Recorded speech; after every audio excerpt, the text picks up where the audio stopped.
Very very good morning to all of you. आज की class में हम लोग जॉन मिल्टन का वर्क है पैराडाइज रिगेन, इसको कवर करेंगे। पैराडाइज रिगेन जो ये जॉन मिल्टन का वर्क है वो एग्ज़ाम के पॉइंट ऑफ व्यू से उतना इम्पॉर्टेंट नहीं है जितना इम्पॉर्टेंट पैराडाइज लॉस्ट था। पैराडाइज लॉस्ट जो है वहाँ से एग्ज़ाम में 4 से 5 क्वेश्चन पुटअप किए जाते हैं, जबकि जो ये वर्क पैराडाइज रिगेन है यहाँ से एग्ज़ाम में 1 क्वेश्चन पुटअप कर दिया जाता है। तो जो ये वर्क जॉन मिल्टन का पैराडाइज रिगेन है, यहाँ से कुछ सर्टेन इंफॉर्मेशन, यहाँ से कुछ सर्टेन फैक्ट्स हैं जो कि इम्पॉर्टेंट हैं आप लोगों को जानने के लिए। पैराडाइज रिगेन का मतलब है पैराडाइज फिर से प्राप्त हुआ।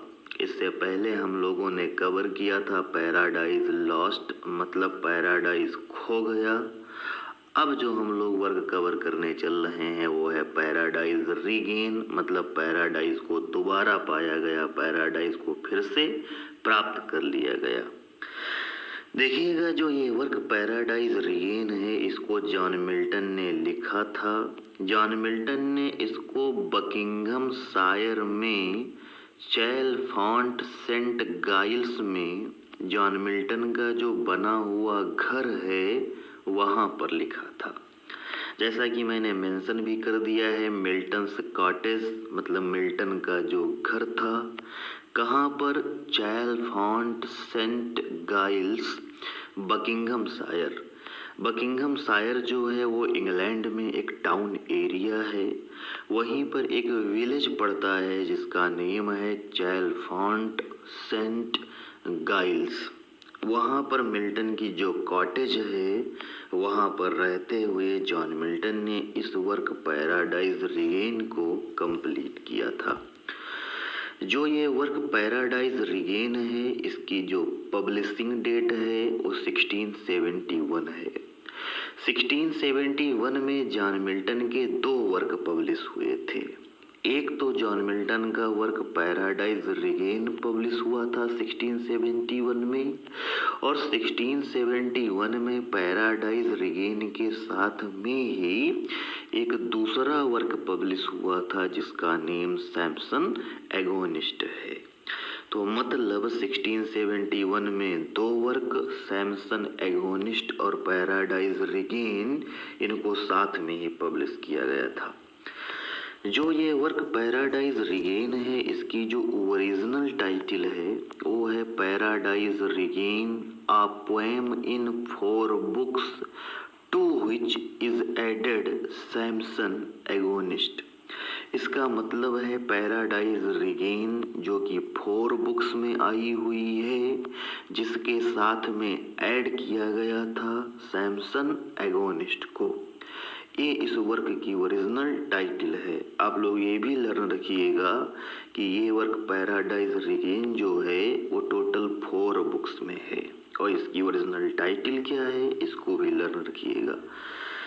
पैराडाइज रिगेन का जो पब्लिशर है जिसने इस वर्क को पब्लिश करवाया था उसका नेम जॉन मैकॉक है, इसको भी आप लोग लर्न रखिएगा।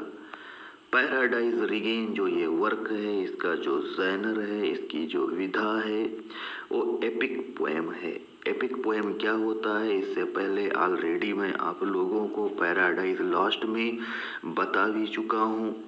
एपिक पोएम जो होती है उसकी स्टाइल ग्रैंड स्टाइल होती है। मीडियास रस में इन द मिड ऑफ से उस वर्क को लिखा जाता है।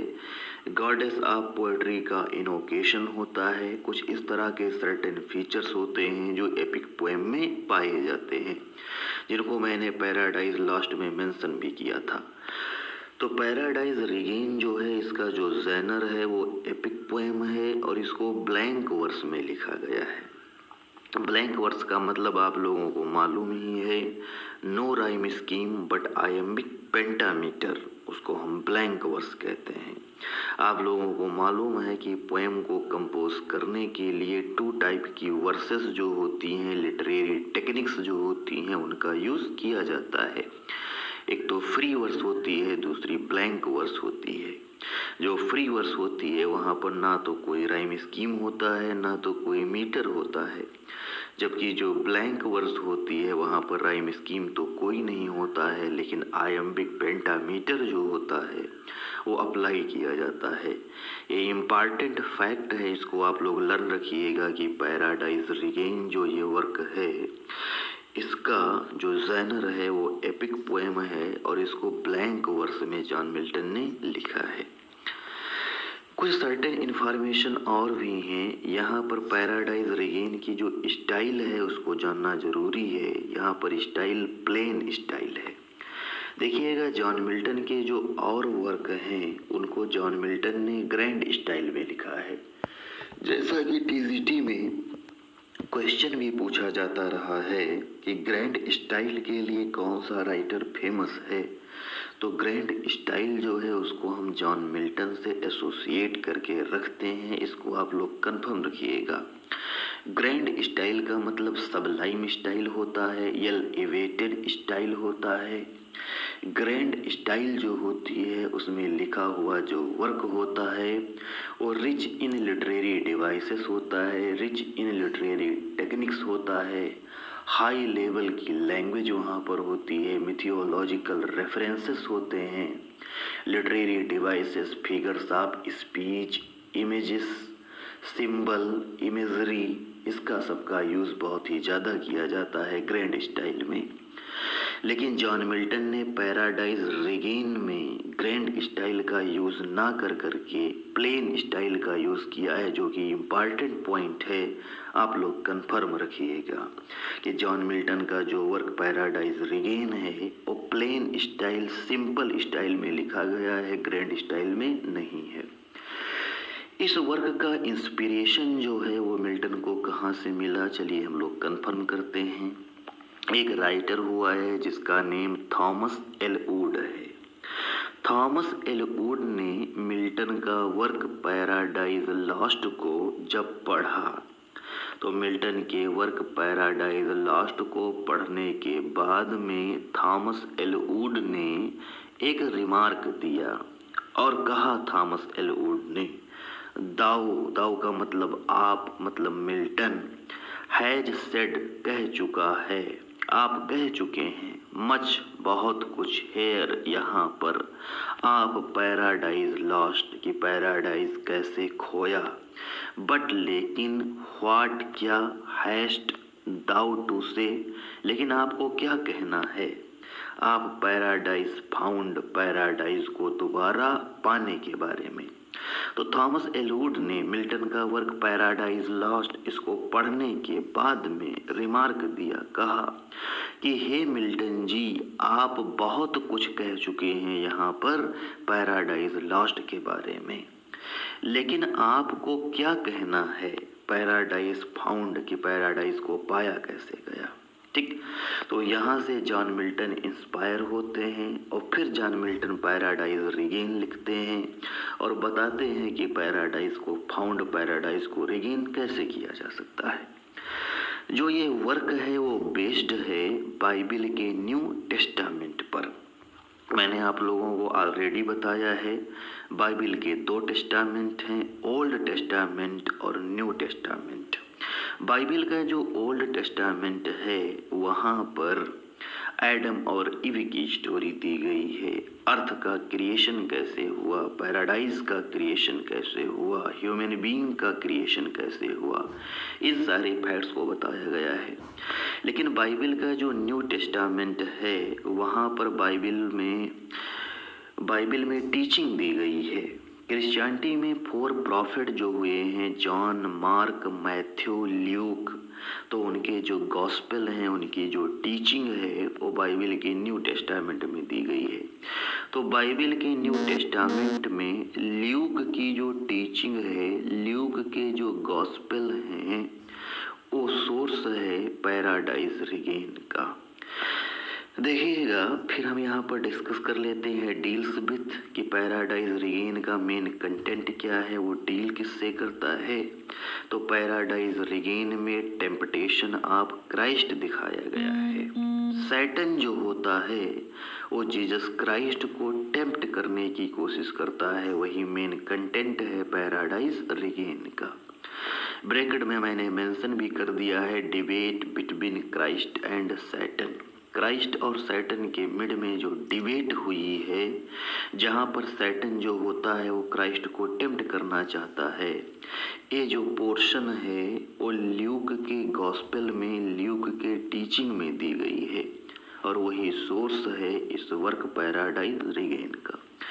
देखिएगा होता क्या है, जब जीसस क्राइस्ट का बर्थ होता है तो जीसस क्राइस्ट के बर्थ के बाद में जीसस क्राइस्ट का बैप्टाइजेशन किया जाता है। बैप्टाइजेशन एक रिचुअल होती है, एक संस्कार होता है, नामकरण संस्कार होता है, जहाँ पर चर्च के रजिस्टर में नाम दर्ज किया जाता है।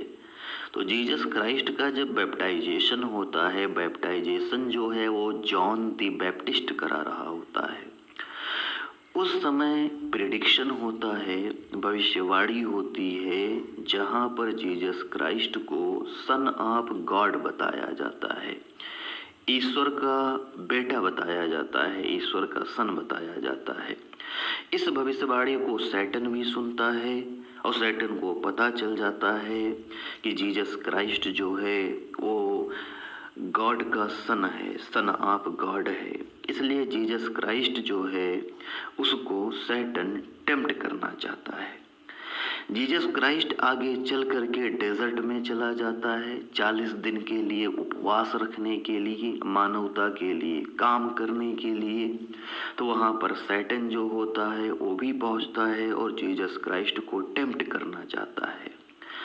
सैटन जो होता है वो खुद को एक ओल्ड मैन बना लेता है, फिर जीसस क्राइस्ट को टेम्प्ट करने के लिए जाता है और जीसस क्राइस्ट से कहता है कि तुम बहुत दिनों से भूखे हो, कहो तो मैं स्टोन को चेंज कर दूं, कन्वर्ट कर दूं फूड में। लेकिन जीसस क्राइस्ट जो होता है वो किसी भी तरह के प्रलोभन में नहीं आता है। सैटन जो होता है वो बहुत सारा मनी देने की बात करता है जीसस क्राइस्ट को, लेकिन जीसस क्राइस्ट जो है वो अपनी बातों पर अडिग रहता है, अपने वर्क पर अडिग रहता है और वो किसी भी तरह के सैटन के टेम्पटेशन में नहीं आता है। तो ये जो कंटेंट है जहाँ पर सैटन जो है वो क्राइस्ट को टेम्प्ट कर रहा है, वही पैराडाइज रिगेन का मेन कंटेंट है। आपको सिंपली कंफर्म रखना है, बहुत ज़्यादा इन डेप्थ जाने की नीड यहाँ पर नहीं है। कुछ सर्टेन पॉइंट्स और हैं पैराडाइज रिगेन को लेकर के, कुछ रिमार्क्स हैं, उनको हम लोग कंफर्म कर ले रहे हैं। बारबारा के लेवलास्की एक क्रिटिक हुआ है, उसने पैराडाइज रिगेन को ब्रीफ एपिक कहा है, इसको आप लोग कंफर्म रखिएगा। एक क्रिटिक हुआ है नॉर्थरोप फ्राई, नॉर्थरोप फ्राई जो है उसने पैराडाइज रिगेन को बोला है प्रैक्टिकली सुई जेनरिस in its poetic execution.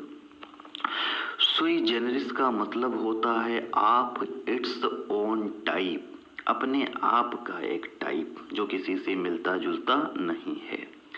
Poetic execution का मतलब होता है काव्य क्रियान्वयन। तो यहाँ पर फ्राई ने कहा है, नॉर्थरोप फ्राई ने कहा है कि पैराडाइज रिगेन जो है वो काव्य रचना को लेकर के अपने आप में ही एक टाइप है, अपने आप में सुई जेनरिस है, आप इट्स ओन टाइप है। जैसा कि मैंने बताया है कि पैराडाइज रिगेन की स्टाइल सिंपल स्टाइल है, प्लेन स्टाइल है, जो स्टाइल मिल्टन के किसी दूसरे वर्क से टैली नहीं करती है, मैच नहीं करती है। पैराडाइज रिगेन अपने आप में एक अलग स्टाइल है, इसीलिए नॉर्थरोप फ्राई ने कहा कि पैराडाइज रिगेन जो है वो पोएटिक एग्जीक्यूशन को लेकर सुई जेनरिस है, अपने आप में अलग टाइप है। एक पॉइंट और भी इम्पॉर्टेंट है कि जॉन मिल्टन के जितने भी वर्क हैं उनमें से जॉन मिल्टन के लिए जॉन मिल्टन का जो मोस्ट फेवरेट वर्क था वो पैराडाइज रिगेन था। यहाँ से टीजीटी के एग्ज़ाम में क्वेश्चन भी पूछे जा चुके हैं कि मिल्टन का मोस्ट फेवरेट वर्क जो है वो कौन है, तो पैराडाइज रिगेन है। तो इस तरीके से पैराडाइज रिगेन से रिलेटेड सर्टेन इम्पॉर्टेंट फैक्ट्स को हम लोगों ने कंफर्म कर लिया है। नेक्स्ट क्लास में मिल्टन का जो कुछ भी और इम्पॉर्टेंट वर्क अभी बचा हुआ है उसको हम लोग कवर कर लेंगे। So thank you very much to all of you.